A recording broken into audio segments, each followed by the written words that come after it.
Perjuangan seorang hamba untuk menggapai rasa syukur dan keberkahan rezeki dari Allah Subhanahu wa taala menjadi sebuah pengalaman berharga yang dirasakan oleh seorang bos periklanan terbesar di Kota Malang, Jawa Timur. Melalui amalan merutinkan sholat taubat dan sholat qobliyah subuh, Pak Rahmat merasakan keberkahan luar biasa.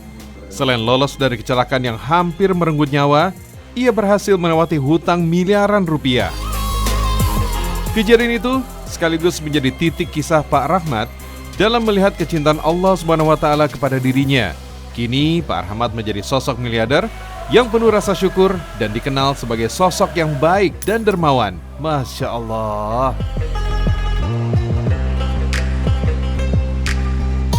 Pejuang Langit, saat ini saya masih berada di Kota Malang. Kebetulan saya harus ngeprint nih, dan saya baru keinget kalau saya punya teman yang punya usaha percetakan. Nah, beliau ini punya amalan jalur langit kalau nggak salah. Nah, sekarang saya mau ngeprint dulu, nanti saya ketemu sama ownernya langsung dan cerita amalan jalur langitnya. Yuk.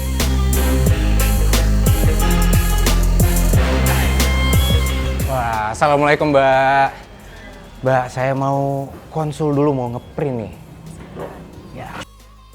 Bikin banner buat acara saya. Mas Anuf, assalamualaikum. Waalaikumsalam, Masya Allah. Apa kabar Pak De? Kabar Sehat? sehat ya. Wah, Ke Malang. lama udah nggak ketemu loh. Lama kamu ke Malang gak kabar-kabar. Iya, harus surprise Pak De. Oh gitu ya, ini anakku nih. Halo, salam kenal, Anov dari Jalur Langit. Iya, mau bikin apa, Arnop? Mau bikin banner Pak De buat ada acara.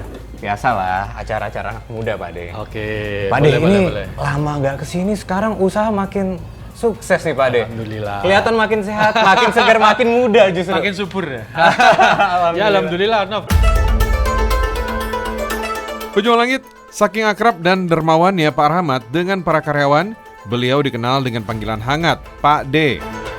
Tahukah Pejuang Langit, bisnis Pak Rahmat dikenal sebagai salah satu yang terbesar di Jawa Timur. Ya, tidak heran, beliau telah menggeluti bisnis di dunia percetakan dan periklanan selama 30 tahun. Pengalaman dan kesungguhan Pak Rahmat adalah sebuah teladan. Masya Allah. Amalan Pak De ini nggak main-main. Makanya nih, bisnisnya bisa sesukses sekarang. Ya nggak? Bisnis itu kan rezeki dari Tuhan, itu turunnya salah satu dari teman. Jadi iya. pertemanan ini akan membawa networking yang keren lah. Jadi Iya. ya kita mesti menghormati Betul. pertemanan itu Banyak-banyak silaturahmi ya Pak De. dan beramal. Dan beramal. Sponsorship sepakat. kan juga salah bentuk amal kan? Benar. Pejuang Langit, percetakan milik Pak Rahmat ini super besar. Dan ketika saya diizinkan masuk keliling, mesin-mesin yang saya lihat di sini jelas harga miliaran rupiah. Namun, di samping keberhasilan Pak Rahmat saat ini, beliau pernah mengaku terlena dalam kesuksesan dan materi yang beliau dapatkan. Sehingga membuat Allah Subhanahu wa taala menegur dirinya dengan ujian kerugian miliaran rupiah akibat hutang. Wah, ini jadi tempat apa nih Pak De? Iya, ini workshop pertama. Hmm? Ini untuk area yang istilahnya LFP itu, Large Format Printing. Wah. Large Format Printing ini kalau kata orang digital printing ya. Nah, Pak De, saya itu masih penasaran tuh sama cerita Pak De dulu keluar dari permasalahan utang, Pak De. Iya. Karena penasaran dulu kan sempat Pak De sempat apa ya? Kalut lah waktu itu. Tapi Iya. alhamdulillah sekarang kan bisnis makin maju. Begitu Dulu ya. gimana Pak De ngadapinnya? Iya, masalah ini nih, money game apa itu dulu?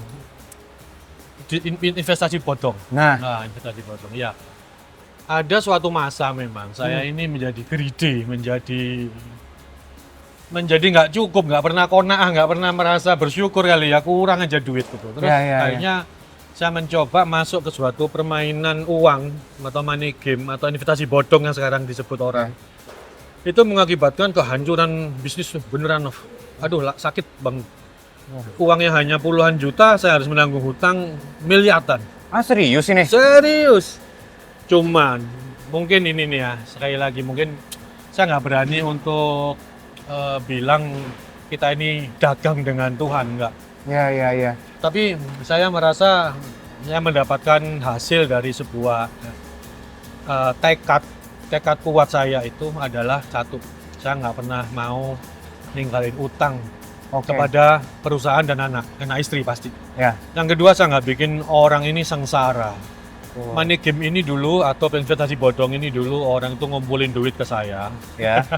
Kemudian saya masukkan sebuah sistem berbalik berlipat-lipat.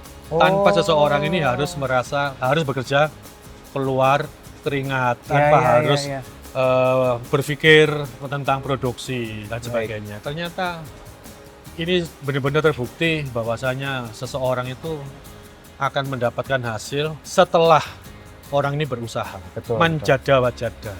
Orang itu akan mendapatkan manfaat atas sebuah upaya yang dia lakukan. Siapa yang bersungguh-sungguh maka akan mendapatkan ya? Nah, itu. Ya kan? Iya. Bahasa saya siapa yang bekerja baru dia akan mendapatkan hasil. Betul. Investasi bodong membuat saya kalang kabut. Orang itu saya kumpulin tapi Oke. saya bilang saya selesaikan utang. Tapi doakan saya saja agar saya ini mampu menyelesaikan itu. Alhamdulillah dari 24 bulan yang kita janjikan ke mereka dulu peserta arisan bodong itu 8 bulan selesai, Nov. Masya Allah. Itu kekuasaan Tuhan.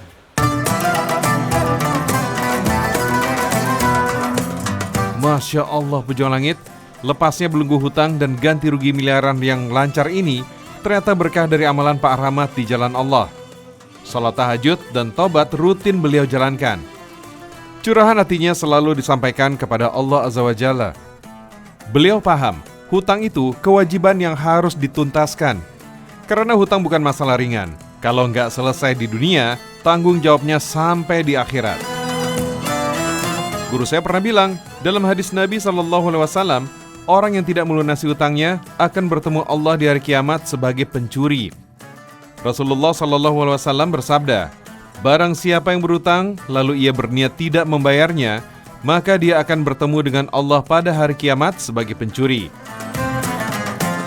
Karena beratnya tanggung jawab ini di hadapan Allah, Pak Rahmat tidak ingin dirinya, bahkan anak istrinya menanggung sepeser pun di akhirat.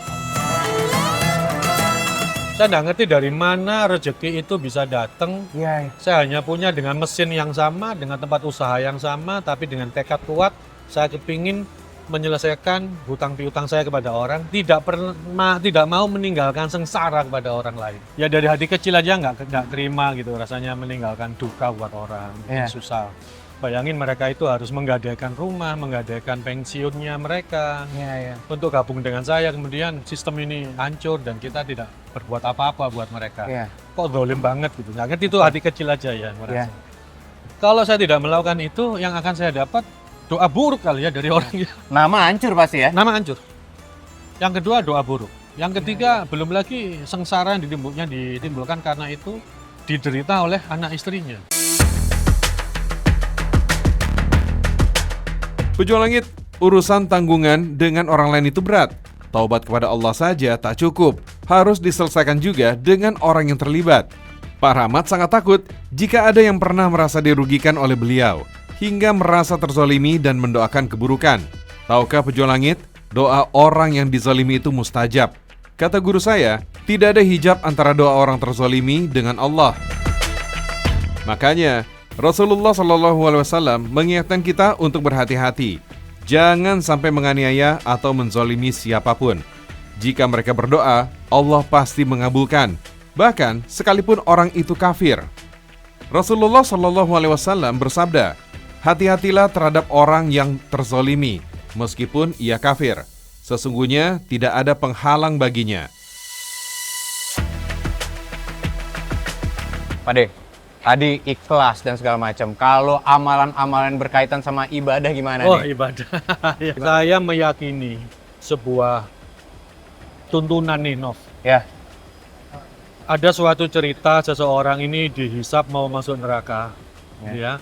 Kemudian dia terselamatkan hanya karena dia diteriakin karena dia pernah melakukan ibadah dan makan bersama alim ulama. Ya. Jadi saya sering kali menjamu alim ulama. Baik.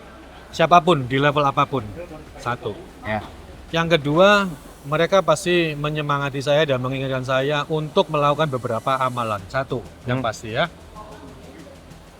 Kita ini sudah diajarkan malam itu istirahat.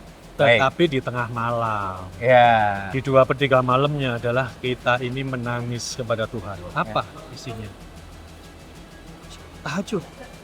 Sholat tahajud. Nah, tahajud saya ini selalu diawali dengan catunov. Ya.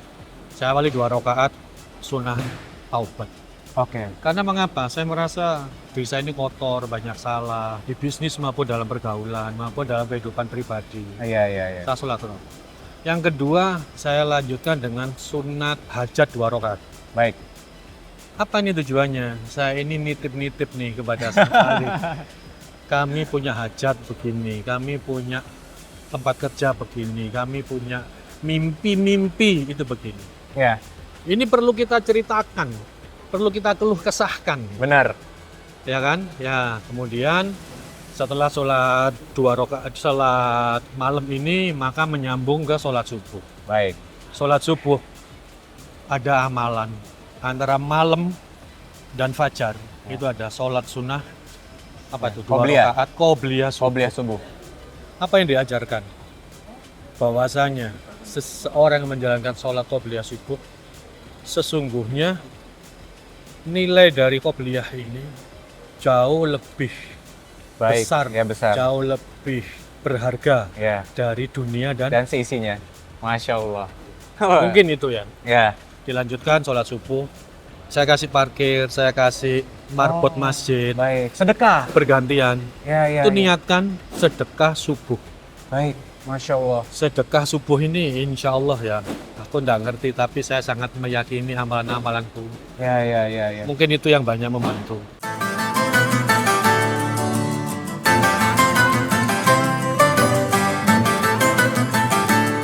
Ini luar biasa ya Pejuang Langit. Saya banyak belajar dari amalan salat taubat yang dirutinkan Pak Ahmad. Karena seperti yang pernah guru saya ajarkan, bahwa kita selalu tidak pernah luput dari kesalahan. Sebesar apapun kita melakukan kesalahan dan dosa, Allah pasti akan memberi ampunan. Pejuang Langit, selain amalan salatnya yang kuat, Pak Rahmat juga ngajarin saya agar tidak meninggalkan sedekah. Apapun situasi dan kondisi ekonomi kita, sedekah bukan masalah jumlah nominalnya. Yang terpenting adalah keikhlasan dan bermanfaat untuk orang lain. Berkat dari amalan-amalan itulah, Pak Rahmat bahkan pernah lolos dari maut saat terjadi kecelakaan mobil. Pak De, kalau nggak salah tuh Pak De waktu itu juga punya cerita kecelakaan ya Pak De. Katanya kecelakaannya lumayan tragis nih. Iya, saya dulu kecelakaan tunggal di jalan tol tuh. Cukup tragis kecelakaannya karena memang mobil saya hancur lebur dan saya diangkat dalam kondisi mungkin beberapa orang yang mengangkat saya dibilang saya udah cepet diperkirakan meninggal gitu. Oh, separah itu? Separah itu. Akhirnya harus mengalami operasi dan perawatan cukup panjang dan sebagainya. Tapi di saat itulah saya ini merasa benar bahwasanya tangan-tangan Tuhan lah yang menyelamatkan ya? Yang menyelamatkan. Karena secara fisik udah kadang nggak mungkin gitu ya situasinya, lihat kondisi kendaraannya dan sebagainya. Oke. Jadi kondisi Pak D waktu itu gimana? Pada saat diangkut sama orang itu nggak sadarkan diri? Nggak sadar, saya nggak tahu. Tahu-tahu aja kita udah masuk di UGD, saya bangun di situ. Ternyata di saat-saat kritis seperti itu saya ini mendapatkan kemudahan, keselamatan. Mungkin kalau saya diperkenakan berhusnudzon, itu karena apa ya? Kalau dibilang amal baik atau apa, mungkin itu yang menyelamatkan saya. Baik. Sehingga itu yang selalu semakin membuat saya ini yakin bahwasanya kebaikan itu harus selalu kita kerjakan di saat sempit maupun senggang. Pejuang Langit, pengalaman yang dialami Pak Rahmat ini mengingatkan akan firman Allah Subhanahu wa taala. Jika kamu berbuat baik, berarti kamu berbuat baik bagi dirimu sendiri, dan jika kamu berbuat jahat, maka kejahatan itu bagi dirimu sendiri. Perbuatan baik yang kita lakukan bagaikan menabur benih kebaikan. Benih itu akan tumbuh dan menghasilkan buah yang manis. Bukan hanya bagi orang lain, tetapi juga bagi diri kita sendiri. Pejuang Langit, dari Malang, Jawa Timur, saya Anov Prabowo, mohon pamit dulu. Sampai jumpa di episode Jalur Langit berikutnya. Wassalamualaikum warahmatullahi wabarakatuh.